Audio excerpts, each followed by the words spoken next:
Que no hago el peso. Por todas las cosas que dijo, tiene que pagar. Y yo lo voy a hacer pagar marzo 25. Claro, ¿hay algún plan para ir contra Canelo? Creo que no sí, después el plan es para ir contra Canelo, pero la verdad, yo quiero pelear a todos los peleadores que son los mejores ahorita.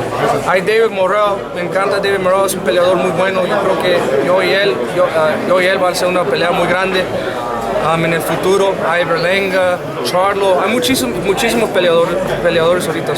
A ver qué pasa después de esta pelea. David, what do you think about his energy? He was like I said, bro. He doesn't. I know the energy. When I know a scared person when I see him. You know, I've been beating the shit out of people my whole life. You know what I mean? So he can act like he's going in there and he's not scared of me, but I know he's scared of me. He's going to be most surprised once he steps in. Be surprised and I'm knocking the fuck out. That's what he's going to be surprised of. What's the headline reading on the 26th of March on that Sunday morning? David Benavidez knocks out Caleb Plant in round 6. David, who are some of your favorite Mexican fighters growing up? Marco Antonio Barrera, Morales, Juan Manuel Marquez, Finito Lopez. Who else? Oscar De La Hoya. There's a lot of them, bro. I can't really name all. There's a lot of good Mexican fighters, but yeah, I want to follow the line and be added to that, you know, as a great Mexican fighter. How does it feel? Caleb has mentioned some personal things with you coming up positive on the test in the past and the missing weight. How irritated are those comments? It doesn't irritate me at all. I mean, it happened. I'm not fucking gonna lie, I said it didn't happen, but that happened years and years ago. You know what I mean? As I'm comfortable with people trying to throw that in my face, making it seem like that's what I still am, but I'm not. You know what I mean? If that's who you think, that I'm a flat-footed fighter, I'm a undisciplined fighter, I'm a drug addict, I'm a this, and you think whatever you want. When I get your ass in that ring, no matter who it is, you're not going to be thinking that after the fight. David, with Canelo seemingly tied up for the rest of this year, it looks like he wants to fight Pavol in the fall. What does the rest of your year look like? I know your intent is to win. Do we expect another pay-per-view fight with Charlo? Like, where do you take your career after this? I can't really say because, I mean, I've been trying to predict it for the past 3 years and nothing happens like how you think it's going to happen. So we're just focused on this fight right now. I'm gonna give 100% of myself, and this is going to be the best version of myself you will see. And then after the fight, we could think about that because I don't know where this ball's going to go after this. David, we see you visualize the knockout.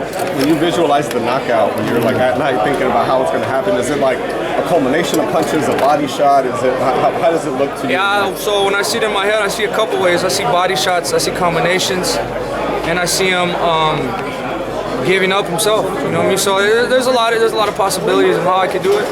But we're just gonna work. We're gonna continue working hard. But the thing that's guaranteed is I'm going to knock him out. When you are thinking about the fight as well, are you kind of one of those guys that talks to the fighter, kind of starts breaking their will mentally as far as like verbally as well in there? I only start talking unless they talk to me. I mean, so if he starts talking, I'm definitely gonna talk shit. But if he doesn't, then I don't need to talk to somebody to break their will. I'll just fucking hit him in the body and beat them up, and that's what could be enough. He's done that before. Obviously we all heard him talking to Canelo in the ring. I know you had your opinion about that, and him kind of maybe verbally. That was his cry for help. I mean, like, please, Canelo, don't knock me out. So I mean, he got knocked out anyway, so it didn't even matter. Do you think that Two more guys, 2 more questions. Do you think he's going to talk to you? I don't know. David, talk about your motivation. Where to get all of this confidence and the fire that's in your heart? How much greater is the fire in your heart so this upcoming fight? The confidence came from when I was young. I didn't have an amateur career, but my amateur career was sparring top champions. Started from Kelly Pavlik, Golovkin, Zurdo Ramirez. I spent about 4 years just going back to camp to Big Bear, sparring with Golovkin. So I feel like that's really what made me into who I am now, because the sparring sessions we're in were not sparring sessions. Let's see whoever gets knocked out. You know what I mean? So we're fucking going at it all the time. And imagine sparring Golovkin 15, all the way to 19. You're gonna have a lot of confidence in yourself. So, and just that, and then just the way I fight. I know my spirit, my fighting spirit. You know, there's no taking it down. You know, I love fighting. I feel like if somebody hits me once, I gotta come back with 3 shots. What do you say to all your fans? Last question, guys. You know, March 25th. It's taken a long time, but you know, we're finally here, and you know, I'm definitely not gonna disappoint you guys. This is definitely gonna be one of the fights. This is gonna be the fight of the year and knockout of the year. Thanks, everybody. Appreciate it. Thank you guys. Thank you guys. Appreciate you guys.